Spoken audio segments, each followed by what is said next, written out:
Hey there mga my loves, Leo! Thank you so much for always being here with me in the channel, Bees. But before we start, let me just greet everybody. Hi and hello there everyone! New subscribers, ako po si Yan, welcome. At sa mga returning subscribers, thank you so much sa inyong walang sawang pagsuporta. So before din tayo mag-start, no, reminders na wala tayong gender dito, bae, lalaki, LGBT, cross-watchers, you can flip those if you want. And at the end of the day, you always have your free will. So, yun nga, no, timeless ito, no, and just take only what resonates. And ang content natin ngayon is dinami-dami ng plano nitong person na to, no, alin dito yung pinakagagawin niya. Yan. Involving you guys, yung situation na involve kayo. So, alamin natin kung ano yung gagawin niya out of all dun sa mga naiisip niya or yung pinakaplano niya, alin dun yung gagawin niya. So, let's go ahead into your reading, Leo. So, Spirit and Angel, guys, Archangel Michael, maraming salamat. This is for Leo. Can you please show me? Ano yung pinakaplano nitong person na to involving my Leo people? This is for my Leo people. Tell me about this person's plan na gagawin niya. Yung gagawin niya po talaga, can you please show me? Di ba kasi pag minsan, pag may mga plano tayo, no, hindi lahat yung nagagawa natin. Meron lang yung parang mga nakikita tayong mga gustong gawin, no, tapos saka tayo magka-come up dun sa pinaka gusto natin gawin. At yun yung aalamin natin from this person of yours. Leo. Could you shuffle this to get the right energy?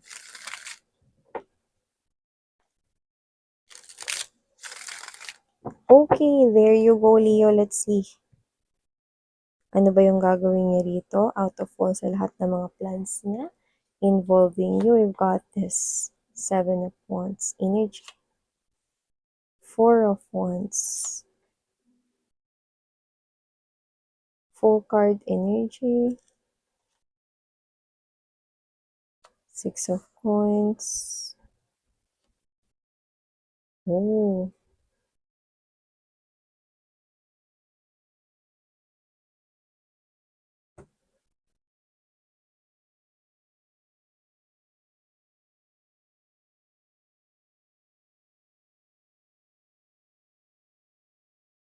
Okay, Leo, let me just get straight here, no. Dalawa yung nakuha kong scenario dito. 1, pwedeng ex mo to at posibleng kasal kayo or malapit na kayo ikasal dati. 2, posibleng hindi mo siya naging ex or hindi naman naging kayo or confusing yung inyong status. May kakonek ka, no? So, hindi mo alam kung naging kayo ba o kayo ba ng person na yun or whatever. So, just take how this resonates, no? Doon muna tayo sa unang scenario. If this person here is your ex, the one that you married or you've been in a long-term commitment before, this person here is posibleng dinideny niya rito, no? Yung kanya ritong mga feelings sa'yo. Or posibleng siya ito na may dinideny siya ritong truth about something but that is the truth. Pwedeng hindi niya lang sinasabi, no? So, kung sino man tong energy na to, no? This is the type of energy here na pwedeng past lover mo, past person mo, no? So, kung ano man yung gagawin niya, nakikita ko rito na itong person na to is matatapos na rito yung pagiging close off niya at pagde-deny niya rito sa mga bagay-bagay. Ready na siya rito kasi may change of perspective, Hangman energy. Ready na siya rito panindigan ng inyong family, no? Iba sa inyo may anak kayo sa kanya. Nakita ko yun. Yung iba, particularly dalawa, yung anak niya sa'yo. So, ilan man ang anak niya sa'yo, no? Or may anak man kayo or wala. This person here is someone who denied a lot of things. I-deny niya yung lot of things at yung lot of things na yun ay truths. Ibig sabihin, puro mga totoo yun na dininay niya noon. So, nakita ko that this person here, okay, is coming back to you. This person here wants to be at home, no? Pabalik sa inyo. So, yun yung planong gagawin niya rito, no? Gagawa siya dito na action na posibleng ikabigla mo. So, lumalabas din sa energy na 'to, kung ang tanong ninyo is nagbago na siya, ang pinapakita sa'kin dito, yes. Nagbago na siya dito, Leo, 'no? At kung sakaling tatanggapin mo siya rito, 'no, kung ex mo man ito, may posibilidad talaga na maging mabuti na talaga siya ritong may bahay, asawa, boyfriend, girlfriend, mabuting ama o ina sa mga anak mo if meron, 'no? 'Yan yung nakikita ko rito, 'yan. So, para siya ritong nagpalit ng balat. So, isa siyang old person pero new energy. Yun yung nakita ko rito, 'no, and this person here will remarry you kung kinasal na kayo nun, 'no, pakakasalan niya kayo ulit. It's like renewal of vow, 'no, kahit na hindi pa dun sa tamang bilang ng renewal ng vow or whatever, 'no. Pero kung hindi naman kayo kasal nito, 'no, ready na siya rito na maikasal sa'yo. Ready na siya rito na maging seryoso sa'yo. Yun yung nakikita ko rito, 'no. This person here is in so much pain nung kayo ay nagkaroon ng distansya or gap sa isa't isa. So, nakita ko rito na parang nag-try ka na talagang mag-move on with this person here and for some reason triny niya rin yun, 'no. Kaso ang pinagkaiba, hindi siya naka-move on, okey? This person here is still in that area or in that place where you left him or her. So, ibig sabihin, 'no, kung ikaw 'to na malapit ka na sa gitna ng pagmo-move on sa kanya, 'no, siya 'to na wala pang naisasagwan na pagmo-move on sa'yo. So, this person here who denied a lot of things in the past, who did possibly ruin, 'no, yung relationship dahil dun, no, nakita ko rito na this person here will be telling now the truth and nothing but the truth. He or she feels like na tumatanda siya rito, at ayaw niya ritong tumanda ng hindi siya rito, ah, kumbaga wala siya rito sa tabi mo, yeah. Ayaw niyang tumanda ng wala ka sa tabi niya, you know. Mahirap i-kompuso minsan yung ibang Tagalog. So, yan, 'no. So, whoever this individual is, this person is willing to marry you, yun ang nakikita ko rito, and may change of perspective na lumalabas sa kanyang energy, 'no. Ang dating taong ito, 'no, na maaaring gumawa rito ng hindi maganda na ikinagulat mo, magugulat ka rin sa kanyang pagbabalik dahil marami rin siya ritong mga gagawin na hindi niya pa nagawa before. May mga action siya ritong gagawin, 'no, para ma-sway off your feet ka, 'no, para makita mo rito, maramdaman mo na yung intensyon niya sa'yo ay totoo, 'no, at this time talagang totoong-totoo na ito. Yan. Second scenario that I'm picking up from here is that hindi naman naging kayo nitong person na 'to. At kung hindi naging kayo nitong person na 'to, ang dahilan lang nun ay hindi niya alam kung handa na ba siyang makipag-relationship.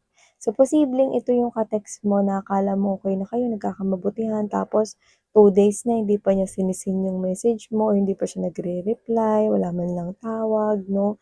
Siya yung person rito, 'no, na posibleng ang ganda-ganda na nga ng connection ninyo na wala naman siya.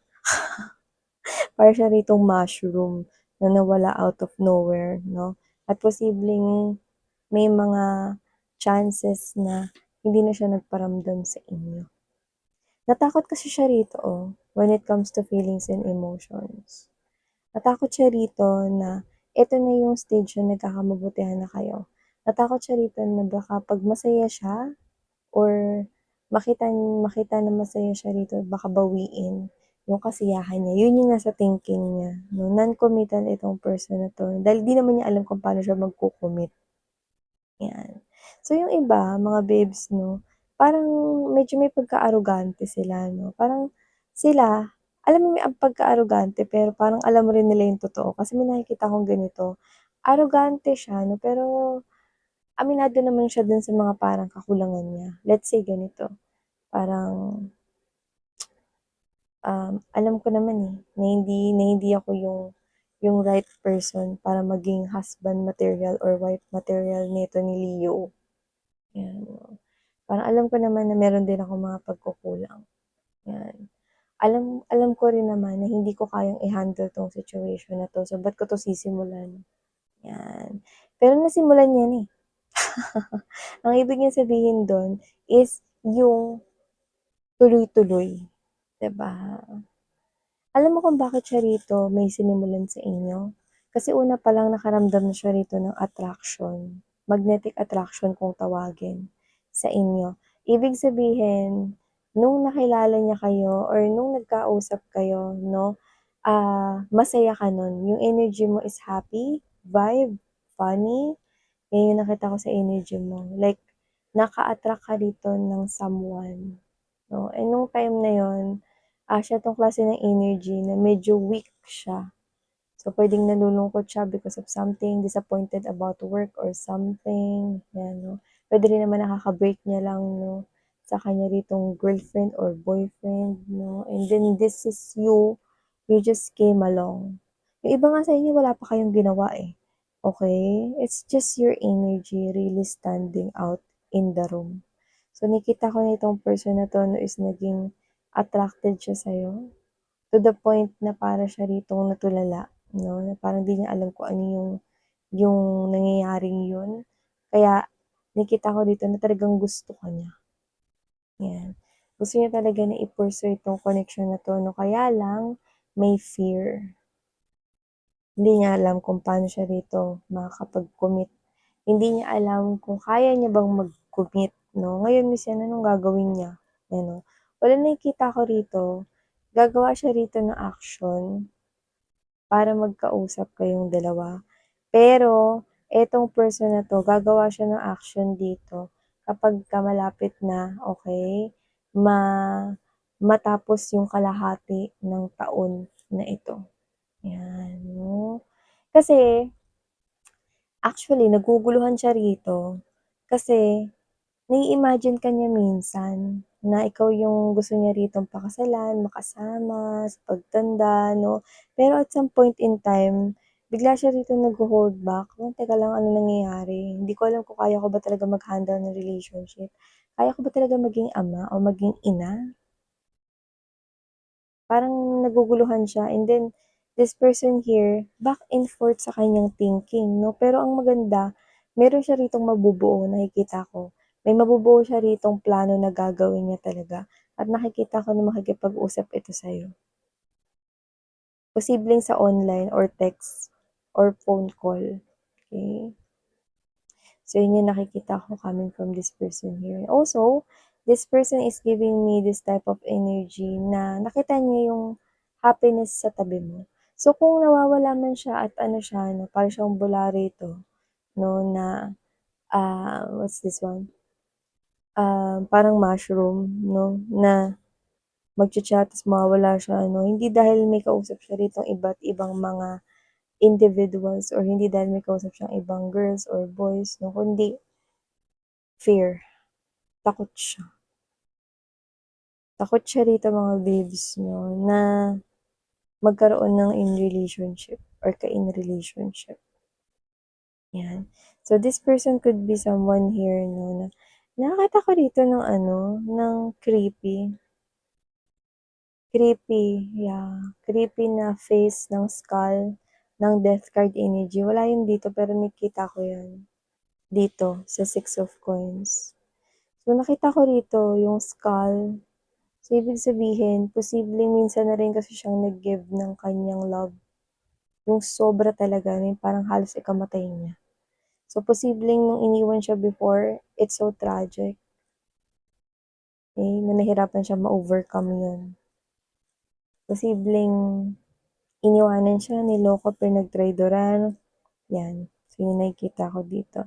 So, kung sino man 'tong energy na 'to na nakikita ko na itong person na 'to is puwedeng nahirapan siya dun sa ending na yun. Pero sa nakikita ko rito, this person will make a move and that's for sure. Okay? So, yeah, yun yung nakikita ko with this person here. Nahihirapan siya dito. Nasa uncomfortable place siya. Tina-try niya rito na wag kang i-message. Pero i-message ka niyan. Okay? Be-message ka niyan. Okay? So, ito yung mga nakuha kong mensahe here for you, Leo, and this person here connecting to you. Yeah, probably there will be movement here. Alin man kayo doon, scenario 1 or scenario 2, there will be movement now. But you're gonna wait, because it'll take time. This person needs time. But for sure, this 2024, you're gonna get that. You're gonna get that message. You're gonna get that communication. This person will pop out soon. So, these are all the messages we've got right here for you, Leo. Maraming salamat. If you want to make tambay sa ating mga iba pang mga channels, you can do that. Links are down below in the description box. So, thank you so much, Sarang Hayo, Love and Light. Annyeong.